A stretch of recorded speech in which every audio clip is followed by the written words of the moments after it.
तो चलिए, अगर कोई भी समकोण त्रिभुज में एक भुजा पता हो तो हम लोग दो भुजा कैसे निकालते हैं, और साथ ही साथ तीनों जो भुजा आएगा वो पाइथागोरस सूत्र को मानना चाहिए। आप जो मन सो नहीं लिख सकते हैं। तो चलिए सिखाते हैं, बहुत ही शानदार ट्रिक है।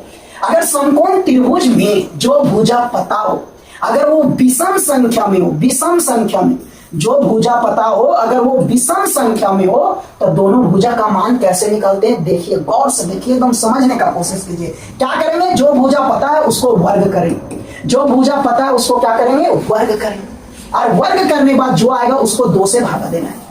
वर्ग करने के बाद जो आएगा उसको 2 से भागा देना है। भागा देने के बाद कितना आया, 4.5 आया, हमेशा दशमलव में आएगा, 4.5 आएगा, हमेशा दशमलव में आएगा, क्योंकि विषम संख्या में पता होना चाहिए। वर्ग करेंगे तो विषम संख्या ही आएगा, उसको 2 से भागा देंगे तो हमेशा दशमलव में आएगा। अब आपको क्या करना है, 4.5 के पीछे पूर्णांक संख्या यानी गोटा संख्या कौन है, तो 4 है, और 4.5 के आगे गोटा संख्या कौन है, 5 है। यानी इस समकोण त्रिभुज में एक भुजा 3 है, तो दूसरा का और तीसरा का भुजा का मान कितना होगा जानते हैं, 4 और 5, 4 और 5। अब इसमें सबसे जो बड़ा भुजा है वो कर्ण का काम करेगा, इसका वर्ग कीजिए और ये दोनों छोटका भुजाओं का वर्ग करके जोड़िए, देखिएगा बराबर आएगा, यानी पाइथागोरस सूत्र को भी मानेगा। और किसी भी त्रिभुज का तीनों भुजा अगर पाइथागोरस सूत्र को मान रहा है तो वो भुजाओं का मान हमेशा समकोण त्रिभुज का भुजा होगा। देख लीजिए, 5 का वर्ग किए 25 आया, और 3 और 4 का वर्ग करके जोड़िए, 3 का वर्ग 9, 4 का वर्ग 16, जोड़िए 25। देखिए 5 का वर्ग बराबर 3 का वर्ग प्लस 4 का वर्ग आया कि नहीं, पाइथागोरस सूत्र को पालन कर रहा है कि नहीं। इसका मतलब समकोण त्रिभुज में एक भुजा 3 है तो दूसरा का 4 होगा, तीसरा का कितना होगा, 5 होगा। फटाफट बताइए, अगर एक भुजा 5 है, दूसरा का तीसरा का कितना होगा। क्या करना है, 5 का वर्ग करेंगे, 5 का वर्ग कितना आया, 25, 25 को 2 से भागा देंगे, 2 से भागा देंगे कितना आएगा, 12.5, 12.5 से पीछे वाला गोटा नंबर लीजिए 12, और इससे आगे वाला गोटा नंबर लीजिए 13। यानी अगर एक समकोण त्रिभुज में एक भुजा का मान 5 है तो दूसरा का और तीसरा का भुजा का मान कितना होगा, 12 और 13 होगा। अगर एक भुजा का मान 7 है तो दूसरा का तीसरा का कितना होगा, 7 का वर्ग करेंगे, कितना है 49, 49 को 2 से भागा देंगे, कितना आ जाएगा, 24.5 आ गया। 24.5 के पीछे गोटा नंबर 24 और उसका आगे 25। यानी अगर समकोण त्रिभुज है, एक भुजा 7 है, दूसरा का 24 होगा, तीसरा का 25 होगा, और पाइथागोरस सूत्र को पालन भी करेगा। 25 का वर्ग कीजिए और 24 और 7 का वर्ग को जोड़िए, देखिएगा 25 के वर्ग के बराबर आएगा। बात समझ में आया। अगर एक भुजा 9 है, 9 तो दूसरा का तीसरा का कैसे निकालेंगे, 9 का वर्ग करेंगे 81, 81 में 2 से क्या करेंगे, भागा दे देंगे, कितना आ जाएगा, 40.5 आ गया, 40.5, 40.5 के पीछे गोटा नंबर 40 और आगे गोटा नंबर 41। यानी कोई समकोण त्रिभुज में एक भुजा 9 है तो दूसरा का और तीसरा का 40 और 41 होगा। कितना आसान है। अगर एक भुजा 11 है तो दूसरा का और तीसरा का कितना होगा, आप लोग जल्दी जल्दी बताइए। अगर समकोण त्रिभुज का एक भुजा पता हो और वो भुजा का मान अगर सम संख्या में, तो हम लोग दूसरा और तीसरा भुजा का मान कैसे निकालते हैं। और साथ ही साथ जो भुजा का मान आना चाहिए ना, वो पाइथागोरस सूत्र को पालन करना चाहिए।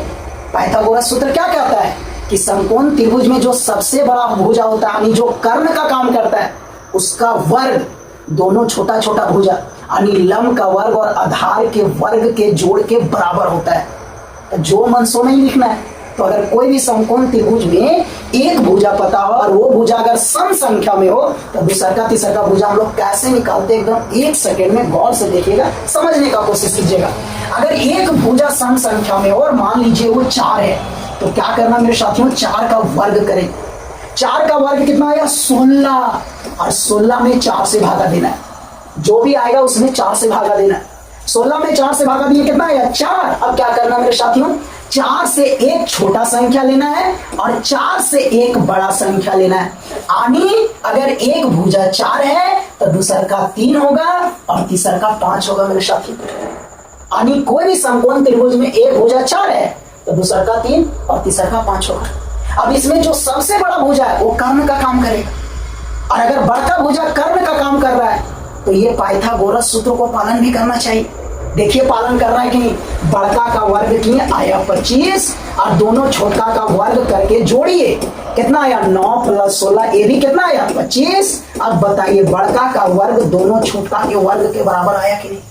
इसका मतलब ये आंसर सही है कि नहीं, कि अगर एक समकोण त्रिभुज का एक भुजा 4 है तो दूसरा का 3 होगा और तीसरा का कितना होगा 5 होगा मेरे साथ। चलिए अगला देखिए, अगर एक भुजा 6 है तो दूसरा का तीसरा का भुजा कितना होगा। क्या करेंगे, 6 का वर्ग करेंगे, कितना आया 36, 4 से भागा देना, कितना आया 9, 9 से 1 कम लेंगे, 9 से 1 ज्यादा लेंगे, 9 से 1 कम लेंगे 8, 9 से 1 ज्यादा लेंगे 10। यानी समकोण त्रिभुज में एक भुजा 6 है तो दूसरा का 8 होगा, तीसरा का 10 होगा। अगर एक भुजा 8 है तो दूसरा का तीसरा का कितना होगा, 8 का वर्ग करेंगे, 8 का वर्ग 64, 4 से भागा देंगे, कितना है 16, 16 से 1 कम लेना है, 16 से 1 ज्यादा लेना है, यानी 16 से 1 कम लेंगे 15, 16 से ज्यादा लेंगे तो 17। कोई भी समकोण त्रिभुज में अगर एक भुजा 8 है तो दूसरा का 15 होगा, तीसरा का 17 होगा। कितना आसान ट्रिक है, देखिए और दोनों भुजा का मान निकालिए और पाइथागोरस सूत्र को भी पालन करेगा। ये नहीं कि जो मन सो लिखा जाएगा, ऐसा नहीं। अगर एक भुजा 10 है तो दूसरा का तीसरा का कितना होगा, 10 का वर्ग करेंगे, कितना है 100, 100 में 2 से भागा देंगे, कितना है 25, 25 से 1 कम लीजिए, 25 से 1 ज्यादा लीजिए, यानी एक भुजा 24 होगा, दूसरा का कितना होगा 26 होगा। तो किसी भी समकोण त्रिभुज में एक भुजा अगर 10 है, दूसरा का 24, तीसरा का कितना होगा 26 होगा। इसका आंसर आप लोग बताइए, फटाफट कमेंट बॉक्स में फेंक करके मारिए। अगर किसी भी समकोण त्रिभुज का एक भुजा पता हो और अगर वो भुजा विषम संख्या में, वो भुजा अगर विषम संख्या में हो तो दूसरा का और तीसरा का भुजा का मान कैसे निकालते हैं। क्या करेंगे मेरे साथियों, 5 का वर्ग करेंगे, जो भी भुजा रहेगा उसको वर्ग करना है, वर्ग करने के बाद जो भी आएगा उसको 2 से भागा देना है, उसको 2 से भागा देना है। 2 से भागा देने के बाद जो भी आएगा हमेशा दशमलव में आएगा। अगर विषम संख्या में भुजा रहेगा तो वर्ग करके 2 से भागा देंगे तो हमेशा दशमलव में आएगा। अब क्या करना है, जो भी दशमलव में आया उस दशमलव के जस्ट पीछे वाला गोटा संख्या लेना है, उस दशमलव के जस्ट आगे वाला गोटा संख्या लेना है। यानी अगर किसी भी समकोण त्रिभुज में एक भुजा का मान 5 होगा तब दूसरा का 12 होगा और तीसरा का 13 होगा। कितना आसान है। और साथ ही साथ जो भुजा का मान आया ना वो पाइथागोरस सूत्र को मानेगा भी।